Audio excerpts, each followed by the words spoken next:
Coming up over the next half hour, addressing homelessness in Missoula. Community members gather for an update on the mayor's new housing strategy. We'll bring you the key highlights. Plus, a new bill in the state legislature calls for a tax credit for longtime residents of Montana. How much, and reaction from the hearing. And a proposed constitutional amendment giving embryos personhood moves forward in the state legislature. The uphill battle it still faces to make it on the ballot. Well, the time is at 6:30 on a Wednesday morning. Temperatures in the 30s across western Montana. 36 right now in Missoula, 33 in Kalispell. You've had some low clouds and patchy fog. It's 29 in Butte. We're at 34, clear skies in Bozeman. Look at that sunshine starting to come up for you in Bozeman. And we've got plenty of sunshine today. Radar showing dry skies for us this morning. That's going to change, though, as we head throughout the day today. We're tracking maybe a couple isolated thunderstorms popping up tonight and into your Thursday afternoon, and then more widespread wet weather for the end of the week on into the weekend. Here's a look at your day planner. 57 at noon today in Missoula, 65 at 2 p.m., right around that 70-degree mark by 5 o'clock today in Missoula. For Bozeman, solid sunshine, temperatures 50s and 60s for us once we get into the afternoon. Windy conditions and wet weather. That's what we have for the end of the week. Everything you need to know is coming up in 10 minutes. A Missoula woman is sentenced to 13 years in prison for trafficking meth and fentanyl. 31-year-old Emily Svoboda pleaded guilty last year to conspiracy to possess with intent to distribute. The government alleged in court documents Svoboda sold around 250 fentanyl pills and just over 80 grams of meth to a confidential source on several occasions. And a Missoula man is sentenced to 10 years after pleading guilty to trafficking meth and fentanyl. Officials arrested 27-year-old Andrew David Ambler last May on a parole violation for suspected drug trafficking and firearm-related offenses. And according to court documents, prior to being taken into custody, Ambler attempted to flee on foot and discarded a backpack and a bag officials say contained a pistol, meth, and fentanyl. Officials also seized around 5,000 fentanyl pills following a search of Ambler's vehicle. An Idaho man's body is recovered in northwest Montana, and officials believe he may have died from hypothermia. The Lincoln County Sheriff's Office received a report of a man's body found here. If you take a look at your screen, and that map shows Southside Road near Star Creek, west of Troy. That occurred on Sunday. Now, deputies located the body of 74-year-old Timothy Wall of Naples, Idaho, about 3 miles from the Idaho state line. They found his vehicle a few miles away in Idaho and say it appears it got stuck in deep snow and attempted to walk out. Now, foul play is not suspected. Missoula is beginning a new approach to homelessness as the city begins closing the Johnson Street shelter. Part of that change is a push for locals to join the Housing Advocate Network. NBC Montana's Jacob Owens gives us a look inside the network's event on homelessness held Tuesday evening.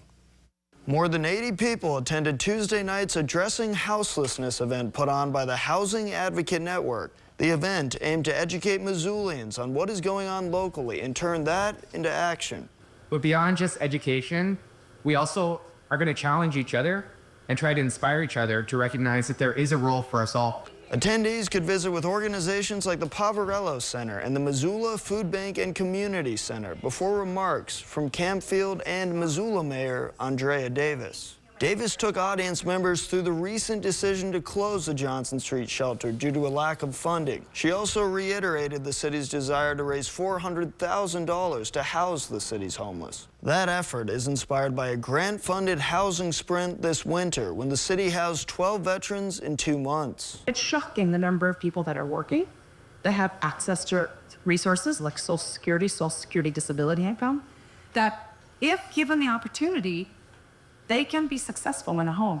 The mayor encouraged attendees to donate, interested landlords to contact the mayor's office, and residents to volunteer with the Housing Advocate Network. After Davis's remarks, the audience watched firsthand accounts of the network's success in the documentary Americans with No Address. Mayor Davis and city staff will update city council members on the closure of Johnson Street Wednesday morning in committee, as well as update members on the effort to house homeless individuals, which is being called a housing sprint.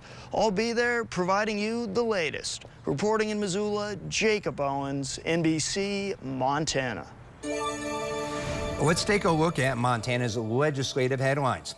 A controversial proposal to amend the state constitution to confer personhood rights to embryos following conception or fertilization advances, but its overall prospects are looking bleak. House Bill 316 needs a 2/3 majority across both chambers to go before voters in 2026. However, it only received 57 of 100 votes from the House on Tuesday, with one Republican joining Democrats in opposition. Proponents argue the bill affirms the sanctity of life and that the unborn deserve the same rights as everyone else. Critics worry the bill is answering a question voters already decided on when they approved putting the right to an abortion in state law last year and could prohibit abortion care and the use of IVF in Montana.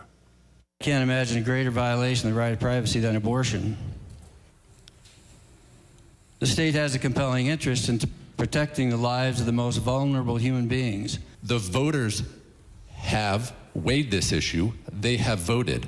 You didn't like what they did, so now you, as the legislature, are deciding you're going to override their vote. That's what we're trying to do. If the bill receives the same number of votes on final House reading later today, it will need 43 of 50 Senate votes to get on the 2026 ballot. This appears highly unlikely since that chamber has 18 Democrats. Also from Helena, legislators take up a bill that would provide an income tax credit to Montana's longtime residents. 9 Republican sponsors are backing House Bill 839 with its first hearing held Tuesday in the House Taxation Committee. The legislation provides a $500 credit for taxpayers who resided in the state for 10 years and have an income of less than $100,000. A taxpayer needs to reside in Montana for at least 7 months each year to qualify. The sponsor says it is a simple way to help Montanans facing the burden of rising costs, while opponents say it is constitutionally dubious and would complicate the tax code. It's non-refundable. It's not a blank check. It doesn't create any dependency. It's a modest tax break that encourages personal responsibility and commitment to our state. This is how we protect Montana values. This bill would provide a benefit to one group of taxpayers where similar taxpayers, just by virtue of not being here quite long enough, would receive a different treatment. A fiscal note has yet to be attached to the bill, but a legal note says it could violate the equal protection rights of newer citizens. The bill, which did not go up for a committee vote on Tuesday, would apply to tax years beginning in 2026.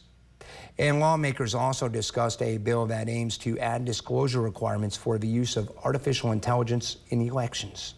We need to get something on the books. It's coming to Montana, and I think candidates will appreciate the fact that they'd have a tool to do something about it. State Senator Janet Ellis says this bill would assist candidates who find fake images of themselves on social platforms. It could give candidates options to either provide evidence to prove the image is fake or file a complaint. No proponents spoke in favor of the bill, but some opponents expressed concerns about the language of the bill. State senators questioned the difference between deep fake images and fake news, how to prove something is AI generated, and how long it'll take for a complaint to be filed. Ellis agreed the bill needs work and is open to address concerns with lawmakers and opponents. No action was taken on the bill. We will continue to follow this story and let you know what happens next. And now we visit with Chief Meteorologist Brooke Foster, who is standing by. And Brooke, bring on that sunshine. Right, definitely bring on that sunshine around western Montana. Sunny and 70 yesterday. We're going to see a carbon copy of that forecast today around western Montana. 6:39. You're taking a live look along Brook Street from our Clearwater Credit Union weather camera. It's a live shot here in the Missoula area. Traffic moving right along as expected. Not expecting any delays at all today. Temperatures upper 30s for us right now. This afternoon, kiddos are going to step off the bus. And we're going to be sitting at 68 degrees in that 3 o'clock hour, so near record high on tap for us today in Missoula. But we do have some isolated thunderstorms in the forecast over the next 48 hours. We're going to time out our next weather maker and talk about the impacts coming up in about 10 minutes. Coming up, answering the call for help, how a Montana aerospace company is assisting ground crews in Oklahoma and New Mexico fight wildfires. Plus, Manhattan High School is looking ahead as their softball season is getting ready to kick off. Can they make another title run? And let's take a live look over Missoula above TD Mountain at Snowball from the Community Medical Center weather camera. Chief Meteorologist Brooke Foster has your day planner right after the break.